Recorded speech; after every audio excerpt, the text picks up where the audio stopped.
was born into a Unitarian family and went to the Davenport Unitarian Church until I moved here.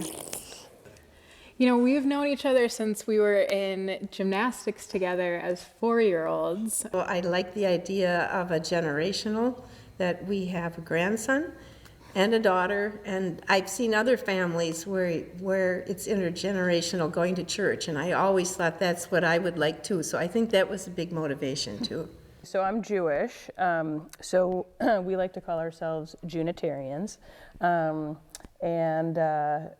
but I remember Jane talking about her Unitarian upbringing and how important it was to her, and she told me about this place, and so because when we first started dating, I wanted to impress her, so I came along with her on one Sunday. This church is everything to me. It was perfect. It was a perfect fit from the beginning, so I think I joined within the month, for sure. And also just this space, this building, and the people that are here. It just feels so comfortable, and it feels like home being in this place. I really like how it's open for everybody and how we do so many things to help the environment, like the social acts on Sundays. And I also like how we do this stuff for homeless people and how it's a sanctuary church, or we're working towards that. So I came with Jane to church, and the sermon was actually on something Jewish. I can't remember what it was. And so I felt right at home, and that's what Victoria tends to do each week. She sort of brings in different types of teachings from various religions, which is really attractive. And then everybody started singing Blue Boat Home, and I just burst into tears. And I still cry every time we sing Blue Boat Home. So I was sold right from the first time. Did it hit your heart? It hit my heart. That's right. It hit my heart. But then hit your heart. It hit my heart in a good way. But then. Yeah, it didn't actually hit my heart, but it touched my heart.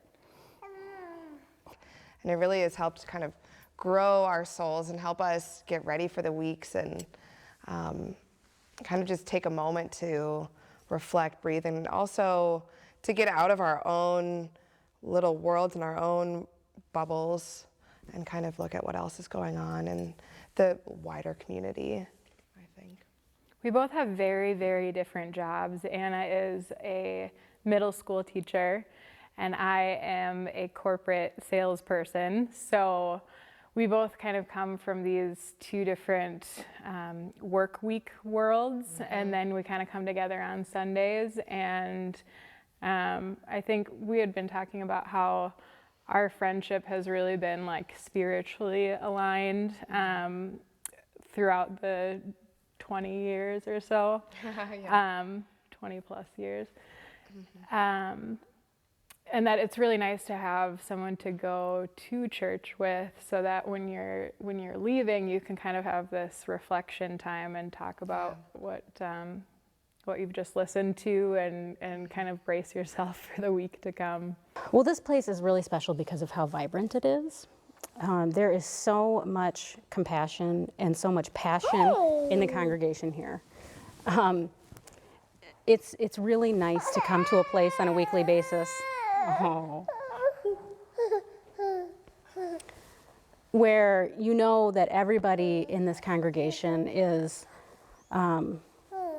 just as distraught as we are by the daily executive orders. And, yeah, hang on. Okay, you can go.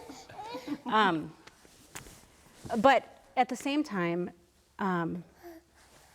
everybody here just has so much hope and vision for what kind of a world we want this to be.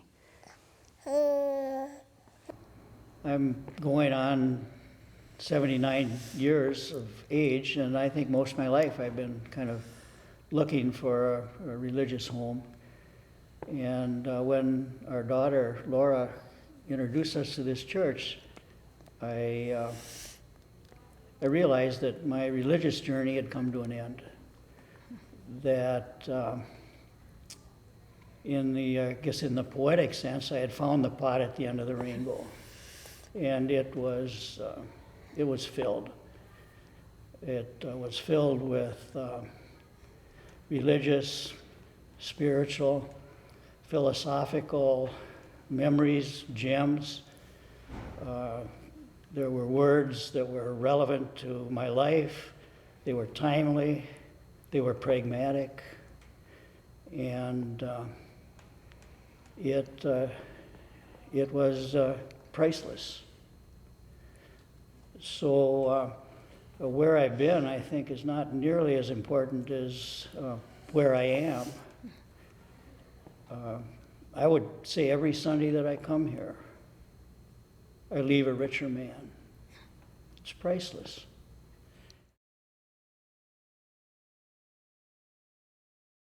Hey, look at